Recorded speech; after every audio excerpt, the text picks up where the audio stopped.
دوسری قسم جن کو اللہ رب العزت یہ توبہ عطا فرمائیں گے، فرمایا توبہ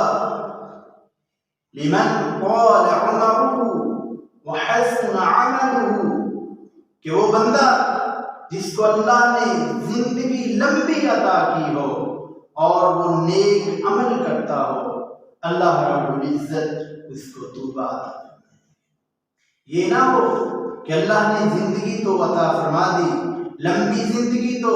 مل گئی، لیکن عمل برے ہوں، وہ برائیاں کرتا رہے، بے حیائیاں کرتا رہے، بازاروں میں، چوراہوں میں، رستوں میں وہ ایسے بے حیائی کے کام کرتا رہے، اور بازار میں بیٹھا آپس کی گپوں کے اندر، اپنی مجلسوں کے اندر وہ لوگوں کی غیبتیں کرتا پھرے، لوگوں کی چغلیاں کرتا پھرے، لوگوں کی برائیاں بیان کرتا پھرے، بلکہ نہیں، اللہ کے پیغمبر علیہ السلام فرماتے ہیں اس بندے کے لیے توبہ ہے جس کو اللہ نے زندگی عطا فرمائی اور لمبی عطا فرمائی اور اس کے عمل نیک ہوئے، اس بندے کے لیے اللہ نے توبہ رکھی ہے۔ اور توبہ ہے کیا؟ نبی علیہ السلام نے فرمایا ہے توبہ یہ ایک جنت کا درخت ہے جس کو اللہ نے اپنے ہاتھ سے پیدا کیا ہے، اپنے ہاتھ سے بویا ہے۔ یہ وہ درخت ہے جس کی شاخ جنت کے ہر کونے میں پہنچتی ہے، یہ وہ درخت ہے جس کو اللہ رب العزت نے اتنا عظیم بنایا ہے کہ اس کی جڑوں سے دودھ، شہد، پانی اور شراب کی نہریں چلتی ہیں۔ یہ اتنا عظیم درخت ہے، یہ اتنا عظیم پودا اللہ رب العزت نے جنت کے اندر لگایا ہے کہ جس کی مثال دنیا کے اندر سوچوں سے بھی اوپر ہے۔ تیسری قسم جن کو اللہ رب العزت توبہ عطا فرمائے، فرمایا توبہ اس بندے کے لیے بھی توبہ ہے لمن وجد فی صحیفتہ،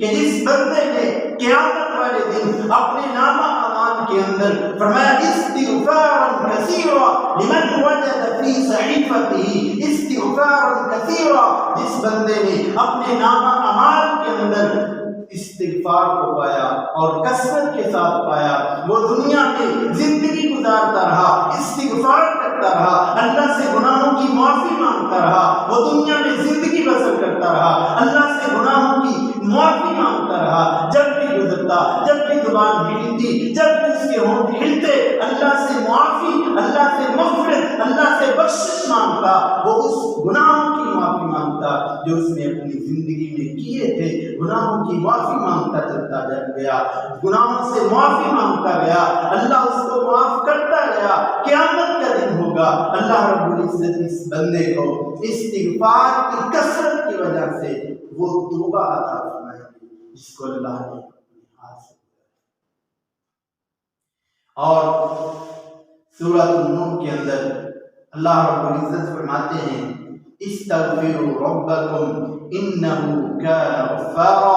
اے میرے بندو تم استغفار کرو، تم مجھ سے معافی مانگو، تمہارا رب بخشنے والا ہے، گناہوں کو معاف کرنے والا ہے، وہ معافی نہیں کرے گا۔ فرمایا استغفروا ربکم انہ کان غفارا یرسل السماء علیکم مدرارا، وہ اللہ رب العزت آسمانوں سے بارشیں برسائے گا، موسلادھار بارشیں ہوں گی، یمددکم باموال وبنین، وہ تمہاری اموال سے، مالوں سے بھی مدد کرے گا اور بیٹوں سے بھی مدد کرے گا۔ یہ نہیں کہ اللہ تمہیں مال تو عطا کر دے، اللہ تمہیں دنیا کی کثرت تو عطا کر دے، دنیا کا بیلنس تو عطا کر دے، لیکن اس کا وارث نہ عطا کرے۔ اللہ فرماتے ہیں اگر ہم نے تمہیں دنیا کا مال دیا تو اس کے وارث بھی عطا کریں گے۔ وَيُمْدِدْكُمْ بِأَمْوَالٍ وَبَنِينَ وَيَجْعَلْ لَكُمْ جَنَّاتٍ وَيَجْعَلْ لَكُمْ أَنْهَارًا، یاد رکھو استغفار کرو گے،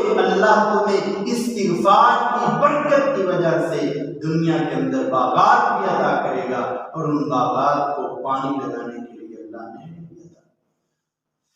استغفار کی برکت ہے، قیامت کے دن